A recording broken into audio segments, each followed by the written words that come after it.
Hi friends, Siddharth பொம்மை சீரியலை பார்த்தோம்னா சண்டே ஸ்பெஷலாக வந்து டெலிகாஸ்ட் பண்ண போகிறாங்க. இச்சாதாரியை வந்து ஒரு முடிவுக்கு கொண்டுட்டு வர போகிறாங்க ராணி. அதை பற்றி தான் இந்த வீடியோக்குள்ளே பார்க்க போகிறோம். வாங்க நம்ம வீடியோக்குள்ளே போகலாம். சித்தார்த்து ராணியை தான் காட்டுறாங்க. அவங்களுக்கு பார்த்தோம்னா அந்த சாமியார் வந்து அந்த ஏடோட நகல் கிடச்சிருச்சு அப்படின்னு சொல்லிட்டு ஃபோன் பண்ணவோ இதை வந்து லேக்கா கேட்டுட்டு அதிர்ச்சி அடைகிறாங்க. ஐயோ, அந்த நகல் கிடச்சிருச்சு அப்படின்னு சொல்லிட்டு அதிர்ச்சியோடு அவங்க கேட்டுட்டு இருக்கும்போது அப்போ வந்து சாமியார் சொல்கிறாங்க, சித்தார்த் நீ ஒன்றும் கவலைப்பட வேண்டாம், அந்த இச்சாதாரியோட ஆயுட்காலம் முடிய போகக்கூடிய டைம் வந்துருச்சு அப்படிங்கிறாங்க. இன்னும் 24 மணி நேரம் தான் இருக்குது. 24 மணி நேரத்தில் இச்சாதாரியோட ஆயுள் வந்து முடிய போகுது அப்படின்னு சொல்லவும் இதை கேட்டதுமே தமனா சாவித்திரி எல்லாருமே அதிர்ச்சி அடைகிறாங்க. அப்போ தமனா சொல்கிறாங்க, என்ன லேக்கா இந்த மாதிரிக்கு சொல்லிட்டு இருக்கிறாங்க, என்னதாங்க நடக்கு அப்படிங்கும் போது நீ கொஞ்சம் இரு அப்படின்னு சொல்லிக்கிட்டு பார்த்தோம்னா லேக்கா வந்து அவங்களுடைய இருக்கிற இடத்துக்கு வராங்க. அங்கே வந்து அவங்க சில அவங்களுடைய சக்தியெல்லாம் வந்து ஏற்படுத்தி தன்னுடைய ஆயுட்காலம் எவ்வளோ நாளைக்கு அதை வந்து தடுக்கிறதுக்கு நான் என்ன பண்ணணும் அப்படின்னு சொல்லிட்டு அவங்க இருக்கிற இடத்துக்கு வந்து இச்சாதாரி வந்து அவங்களுடைய சக்தியெல்லாம் யூஸ் பண்ணி கேட்கும்போது அப்போ வந்து அவங்க சொல்கிறாங்க, ஒரு குரல் வந்து கேட்குது, அந்த ஒரு நாக மரம்னு சொல்கிறாங்க, அந்த மரத்தில் உள்ள இலையில வந்து தான் உன்னுடைய ஆயுட்காலம் எப்போன்னு சொல்லிட்டு தெரிய வரும் அப்படின்னு சொல்லவும் உடனே வந்து அவங்க சக்தி யூஸ் பண்ணி அந்த மரத்தை வந்து அவங்க கண்ணுக்கு வந்து தெரியும்படியுமா அவங்க வந்து பண்ணுறாங்க. அப்போ அந்த மரத்துலேருந்து ஒரு இலை விழுது. அந்த இலையில வந்து எழுதியிருக்குது, இச்சாதாரியான உனக்கு வந்து ஆயுட்காலம் எப்போ முடிய போகுது அப்படின்னு சொல்லிட்டு எழுதியிருக்குது. இதை பார்த்ததுமே லேக்கா வந்து அதிர்ச்சி அடைகிறாங்க. ஆனால் அதில் என்ன எழுதிருக்கு அப்படின்னு சொல்லிட்டு நம்மளுக்கு சரியாக தெரியல.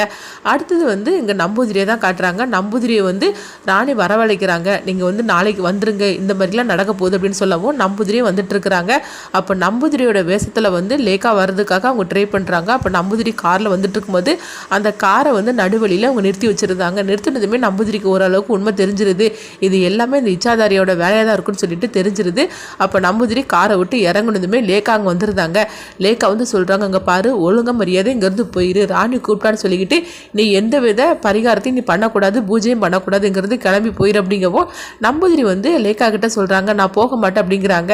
அப்படியா, இப்போ பாரு என்ன நடக்க போகுது பாரு அப்படின்னு சொல்லவும் பார்த்தோம்னா நம்பூதிரியோட அந்த வேஷமாட்டே வந்து லேக்கா மாறி இருந்தாங்க, உருமாறி வந்துருந்தாங்க.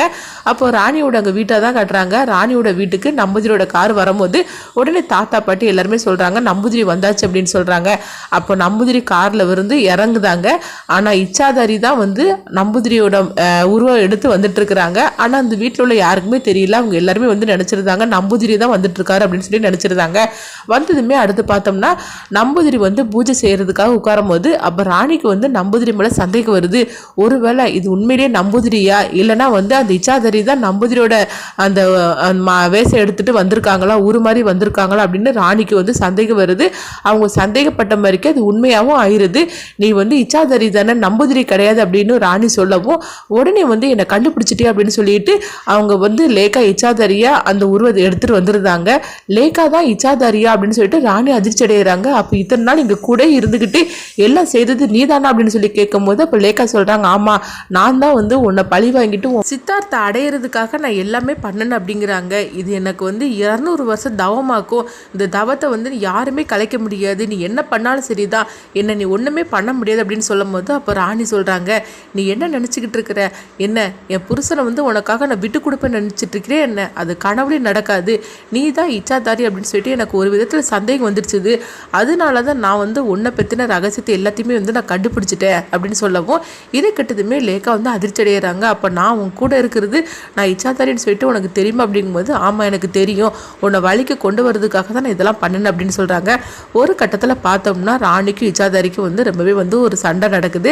அந்த சண்டையில் ராணி வந்து ஒரு கூர்மையான ஆயுதத்தை எடுத்து இச்சாதாரியை வந்து அவங்க குத்திரவும் அவங்க அப்படியே கீழே வந்து தூங்குற மாதிரி அவங்க கீழே விழுந்துருந்தாங்க.